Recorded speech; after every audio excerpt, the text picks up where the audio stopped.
Mais venant d'une direction que je ne soupçonnais pas encore, voici que s'approche le miracle de la libération. Cela peut se produire sur le rivage, et la même éternité qui tout à l'heure suscitait mon effroi est maintenant le témoin de mon accession à la liberté. En quoi consiste donc ce miracle? Tout simplement dans la découverte soudaine que personne, aucune puissance, aucun être humain n'a le droit d'énoncer envers moi des exigences telles que mon désir de vivre vienne à s'étioler. Car si ce désir n'existe pas, qu'est-ce qui peut alors exister? Puisque je suis au bord de la mer, je peux apprendre de la mer. Personne n'a le droit d'exiger de la mer qu'elle porte tous les bateaux, ou du vent qu'il gonfle perpétuellement toutes les voiles. De même, personne n'a le droit d'exiger de moi que ma vie consiste à être prisonnier de certaines fonctions. Pour moi, ce n'est pas un devoir avant tout, mais la vie avant tout. Tout comme les autres hommes, je dois avoir droit à des moments où je puisse faire un pas de côté et sentir que je ne suis pas seulement une partie de cette masse qu'on appelle la population du globe, mais aussi une unité autonome. Ce n'est pas, ce n'est qu'en un tel instant que je peux être libre vis-à-vis de tous, de tous les faits de la vie qui, auparavant, ont causé mon désespoir. Je peux reconnaître que la mer et le vent ne manqueront pas de me survivre et que l'éternité se soucie peu de moi. Mais qui me demande de me soucier de l'éternité? Ma vie n'est courte que si je la place sur le billot du temps. Les possibilités de ma vie ne sont limitées que si je compte le nombre de mots ou le nombre de livres auxquels j'aurai le temps de donner le jour avant de mourir. Mais qu'est-ce qui me demande de compter? Le temps n'est pas l'étalon qui convient à la vie. Au fond, le temps est un instrument de mesure sans valeur, car il n'atteint que les ouvrages avancés de ma vie. Mais tout ce qui m'arrive d'important, et tout ce qui donne à ma vie son merveilleux contenu, la rencontre avec un être aimé, une caresse sur la peau, une aide au moment critique, le spectacle du clair de lune, une promenade en mer à la voile, la joie que l'on donne à un enfant, le frisson devant la beauté. Tout cela se déroule totalement en dehors du temps. Car peu importe que je rencontre la beauté l'espace d'une seconde ou l'espace de 100 ans. Non seulement la félicité se situe en marge du temps, mais elle nie toute relation entre celui-ci et la vie. Je soulève donc de mes épaules le fardeau du temps, et en même temps, et par la même occasion, celui des performances que l'on exige de moi. Ma vie n'est pas quelque chose que l'on doit mesurer.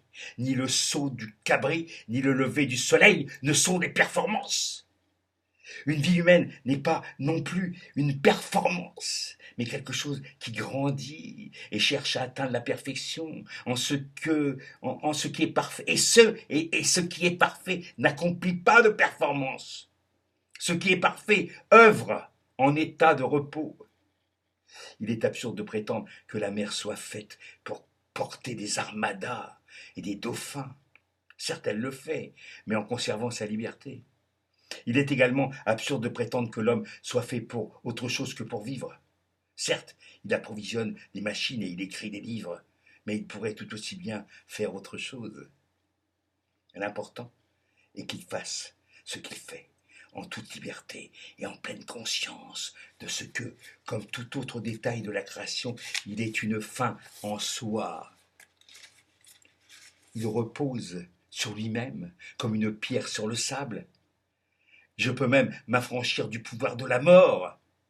Il est vrai que je ne peux me libérer de l'idée que la mort marche sur mes talons, et encore moins nier sa réalité, mais je peux réduire à néant la menace qu'elle constitue en me dispensant d'accrocher ma vie à des points d'appui aussi précaires que le temps et la gloire. Par contre, il n'est pas en mon pouvoir de rester perpétuellement tourné vers la mer et de comparer sa liberté avec la mienne.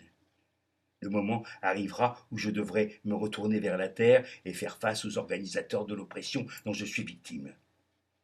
Ce que je serai alors contraint de reconnaître, c'est que l'homme à donner à sa vie des formes qui, au moins en apparence, sont plus fortes que lui.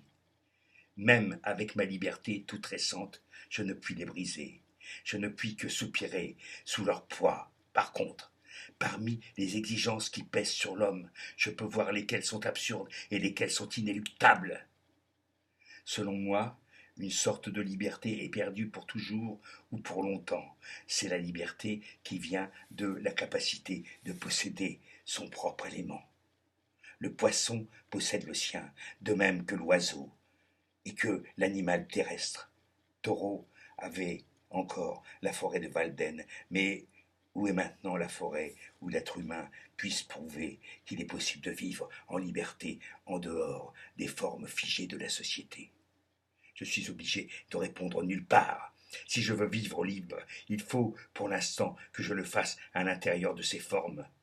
Le monde n'est donc pas plus fort que moi, à son pouvoir je n'ai rien à opposer que moi-même, mais d'un autre côté c'est considérable, car tant que je ne me laisse pas écraser par le nombre, je suis moi aussi une puissance, et mon pouvoir est redoutable tant que je puis opposer la force de mes mots à celle du monde, car celui qui construit des prisons s'exprime moins bien que celui qui bâtit la liberté. Mais ma puissance ne connaîtra plus de bornes le jour où je n'aurai plus que mon silence pour défendre mon inviolabilité, car aucune hache ne peut avoir de prise sur le silence vivant. Telle est ma seule consolation. Je sais que les rechutes dans le désespoir seront nombreuses et profondes, mais le souvenir du miracle de la libération me porte comme une aile vers un but qui donne le vertige, une consolation qui ne soit qu'une consolation et plus grande qu'une philosophie, c'est-à-dire une raison de vivre. 1952